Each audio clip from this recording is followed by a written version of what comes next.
I want to come on here and say I'm sorry. I'm sorry that I ridiculed you. I'm sorry that I made fun of you. I'm sorry that when my opponents and my friends pulled you out of their bags, I thought, why? And I think now I've learned that I was just too afraid.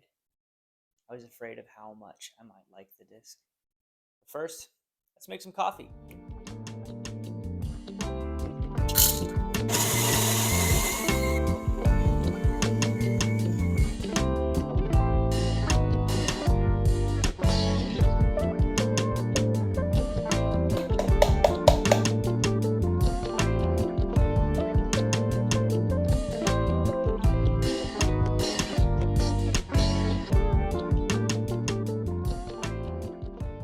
All right, guys, today we're going to go out and we're going to throw the new MVP Stasis. We all know what this disc is. This is a BERG. Discraft came out with the sled. MVP came out with the Stasis, and there are different versions of this disc, and I'm not going to pretend to be an expert by any means on this, but the Stasis is a little more overstable. This is a 210 and then 2.5, because Axiom MVP. So this is actually going to be a bit more stable option for you. Now, why are these discs so popular? And I got to say, for years, I just didn't understand the hype. I just didn't get it. I think the reason that I didn't like this disc, or I never really wanted to try one, was because I thought I had all of the shot shapes unlocked. And for the most part, I did, and I do. I have lots and lots of shot shapes. I have a disc for every job, or at least 2 jobs, and I've been very comfortable and fairly successful with my game. But there is just this one shape. And y'all, that is dead straight between 100 and 200 feet. Everyone knows that throwing dead straight in disc golf is arguably one of the hardest shots that you can throw. The problem with that distance is glide, in my opinion. And when I first started playing, I used proxies and envies for my approach game. And if you've been watching the channel, you know that I've graduated to A5s and Toros.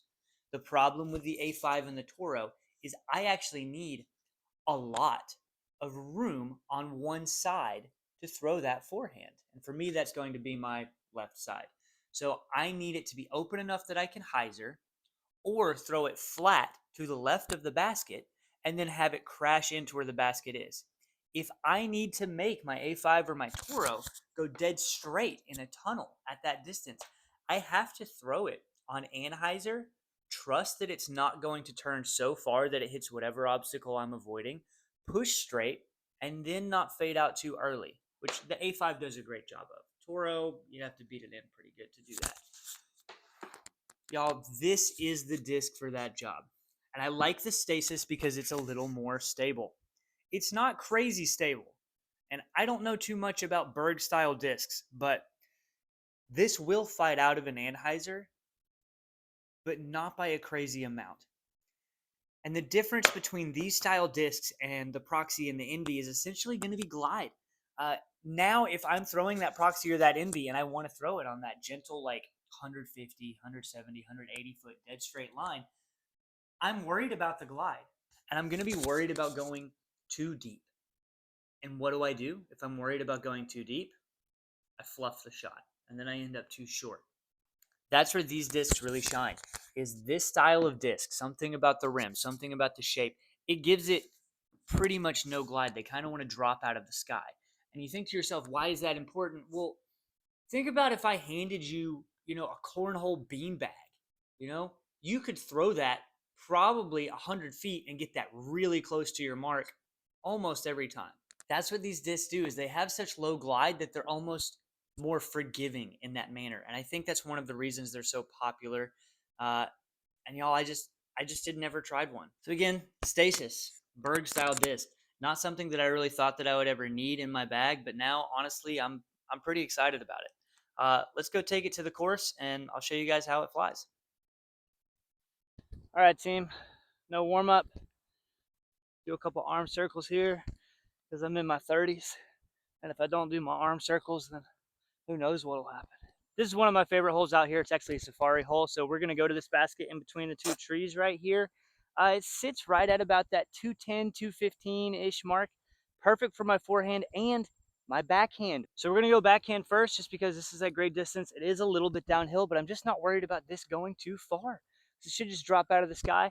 It does have some stability, so I'm gonna aim probably like in between the tree on the right and the basket, and hopefully if we hit that line flat, if we fade a little bit, then we're parked. If we fade a little bit more, okay, so maybe we're 5 feet left. And that's the beauty of this disc, is it can handle the torque. It can handle anything you give it, I think, but it's just not gonna go too far offline. Yeah, you can see that's pretty much straight at it. And right at the end, it checked up a little bit. So essentially what we'll do is I'll just kind of bounce around some of the baskets that are out here at this course. It'll actually be the easiest way, I think, to hit that distance. We're not gonna really do anything much over 220 feet. I don't wanna do anything under 100, but you'll see when we get up here. I hit the Stasis more confidently and a little harder than I would have to my proxy and my invies. But that suits my game, as I like to throw kind of hard, and we're 8 feet away from the bucket. Yeah, very interesting stability for a disc. Not too much, but just enough. That was the backhand. Show you the forehand. Okay guys, so one of the big selling points for me on this disc, number one, that thumb track does feel kind of good. And as a forehand approach guy primarily, it just feels kind of nice, feels friendly. The Stasis in and of itself, since it is more stable, it's not going to burn over. I'm not worried about it being able to handle the torque of a forehand motion. So it gives me confidence when I'm throwing this shot. We're gonna go to this bucket that's like 120, 130 feet away, the distance I would be reaching for this. And we're just gonna aim a little bit left on a forehand, try to hit it as flat as we can. And even if we juice it, it shouldn't go too long. And if it comes short, it shouldn't be too short. So let's see, just a little bit left of the bucket. Give her a good little bid ski. Yep. Look at that. Gentle fade. Based it. It's a good disc, y'all. All right, so that's a backhand and a forehand pretty flat. You can see that there is some stability, but it's not too crazy. That forehand was a little bit more nose up, but if I'd thrown that shot with the Toro or the A5, I would have been much further over here. Would have carried more. So a lot of grace, like a lot of forgiveness with this disc is what I think makes it so popular and so good. Okay, I hope you guys can see the bucket. It says it's 268 feet. I think it's a little bit less than that. I have not thrown this on hyzer yet, and it's not really the reason I got this disc, but when I get a new disc, I do want to learn all the angles. So we're going to learn something together right now. Typically, I'll go NB on this hole, aim at the edge of that tree on hyzer, let it swing into the basket. This is not going to push as much. So I think a good reference point is I'll just split the difference. So I'm going to go right in between the bucket and that tree, try to throw hyzer. Hands are sweaty.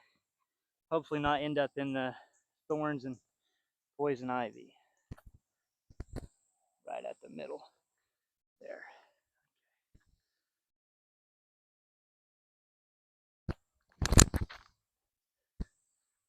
Yeah. Very short. Probably going to be a distance thing I have to learn. I didn't really feel like I got a hold of that, and I don't usually just bring one disc out to play with, so I don't have my chalk bag or anything like that with me right now, but that's okay. We definitely babied it. I think we're like just in C2, but like I said, we're learning, so I don't know if this is going to be my preferred shot with this disc, but I do want to know what it's going to do, so good to learn. Yeah, circle's edge with the Stasis. Let's see how it putts.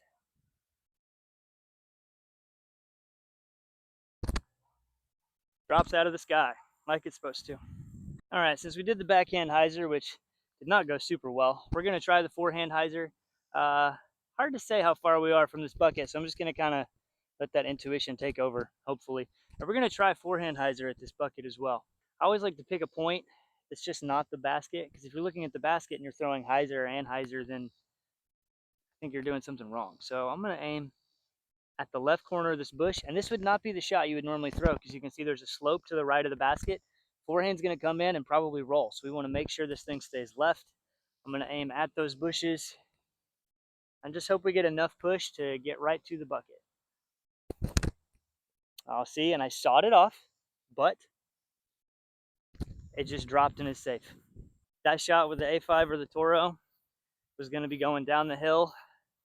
Probably the right distance. Would have maybe made it up to the pin, but would have had a roll away, whereas now I'm sitting at 12 feet. So it's okay that it came up short and I shot it off and it didn't drift far enough. It didn't have enough stability that it put me in a dangerous spot. So again, there was just a lot of grace with these discs.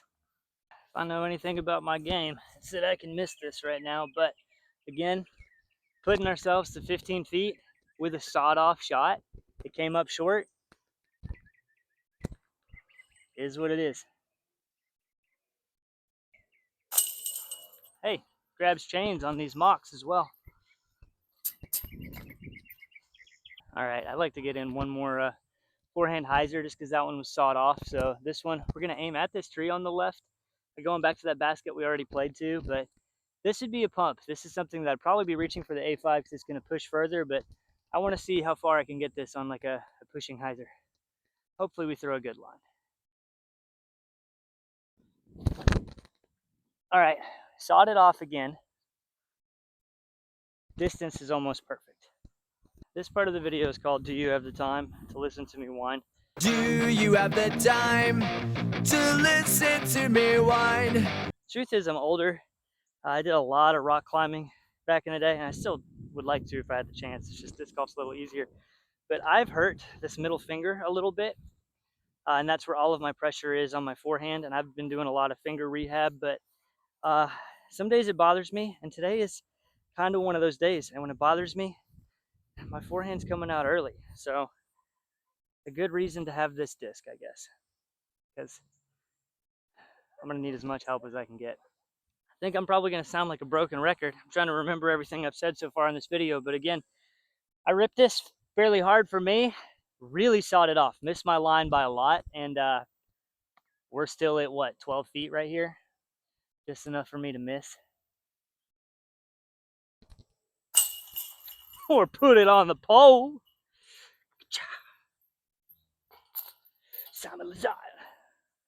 All right, guys, thanks for listening to me yap. This is kind of neat. They'd mowed recently, and so it's created these lanes, and so I want to use these to kind of show you the stability of the disc. So I'm going to try my best to just give you guys some throws flat with the forehand and the backhand. I'm going to throw some anhyzer as well, just to show how much this fights out, and we might try and throw some hyzers as well. So we'll end this with just a couple shots so you can really see what the stability of this disc does, thrown by a mediocre disc golfer.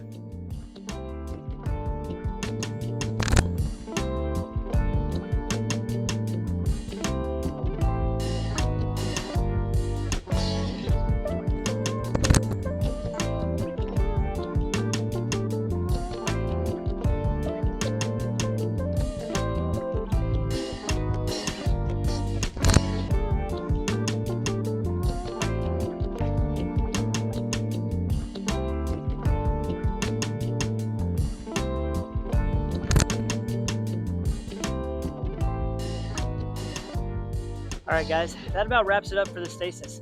Overall, still a very new disc to me, but with some of the throws that I got in today, I think you can see that this does have a little bit of stability to it, but not an unmanageable amount. And honestly, I think it's the perfect amount of stability for my game and what I was looking for in this disc. Something that's going to go pretty straight, a little bit of fade, maybe fights out of an anhyzer, can hold the hyzer also, but doesn't push too far, and it just drops out of the sky. If you want to pick up a Stasis, why don't you go ahead and head on over to russelldiskgolf.com. He's local to Knoxville, and I'd love it if y'all would support a nice local shop. You can pair that with code DECENT10 to get 10% off of your order. And if you spend $50 or more, let's be honest, like if you're going to buy 2 or 3 discs, you're probably going to spend at least $50. And he's got some really cool discs. You can pair that with code SHIP50 and get free shipping. So to me, that's kind of a no-brainer. You can support local, and you can get free shipping. And he's got a great selection of new and used discs and some cool like collector's discs too. So go ahead and check out russelldiskgolf.com. Go pick yourself up a Stasis. Hope you enjoyed the video, guys. Remember, please like and subscribe to this content. And also, please give me a comment. That just helps the algorithm. Talk to me about this disc. Roast my game. Do whatever. But just leave me a comment down below. That would be super helpful. Helps boost the channel a little bit. Helps me pursue this little hobby of mine. Until next time, guys, have fun. Get better. Stay decent.